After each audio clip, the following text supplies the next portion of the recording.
So I come in, hey Sherry, it's Teresa the nurse, how are you? She gives me a sign. Yeah, she's gonna look at me, she gives me a sign. I move in and I shake her hand because this is probably the most common gesture that they're familiar with. Now, what if they can't shake your hand? Well, you gotta come up with another plan. But I won't move in until she gives me a sign. It can be a smile, it can be a wave, it can be hi. Any of those things said, it's okay to touch me now. But we should not be touching people before we give them a visual and auditory, right? We don't touch. We don't do this before we do this and this, okay? We don't do that. It's wrong. So then I come in, and this is a Teepa Snow technique called hand under hand technique. So once you have their hand, what happens sometimes that's negative? Okay, she might be pulling away, or she might be breaking my hand, right? Have you had any break your hand? Why is that? Well, on our hand, we have skill fingers and we have strength fingers. Skill fingers, strength fingers. We need skill fingers if we're going to feed ourselves with a fork. With dementia, usually we lose skill fingers. That's why we resort to finger foods. We can't hold the fork anymore. So go ahead and give them finger foods. Who cares?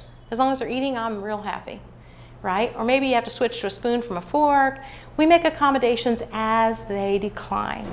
All right, these strength fingers, they usually keep, and that's why Mr. Brown, he can't talk anymore. He just pedals around his wheelchair, but man, he can break my arm if he gets a hold of it, right? Strength. Do you think that's pleasurable to him, to give that squeeze? Do you think it's pleasurable? Absolutely. That feels good to him, to do something and feel something. Of course, then I can't get away, and she's got me, and she's breaking my hand. So what Teepa Snow will tell you is that we need to swing around and do hand under hand. So we come in with a handshake. Hi, Sherry, it's great to see you. And then we swing around and kind of like, remember, this was cool. This was a cool handshake. This way, we can give pad-to-pad contact, very pleasurable to them. They can squeeze you as hard as they want, and it's not gonna hurt you. But I've got a great contact with Sherry now. I turn over, her hand's on top of my hand. Who feels like they're in control right now? She does. My hand's under her hand. She feels like she's in control. Super cool. I want you to then come alongside and maybe even get down on one knee or pull up a chair and then have a positive contact with her. They like that, yeah. And I might say those glasses are so pretty. I'm glad you wear those every day because they're so pretty with your blue eyes. Thank you. Yeah, so I got a positive contact. We get a smile back. Now when I say to Sherry, let's head out to check the bird feeders. I know they've got food in the bird feeders. Okay, she's more likely than want to come with me, okay?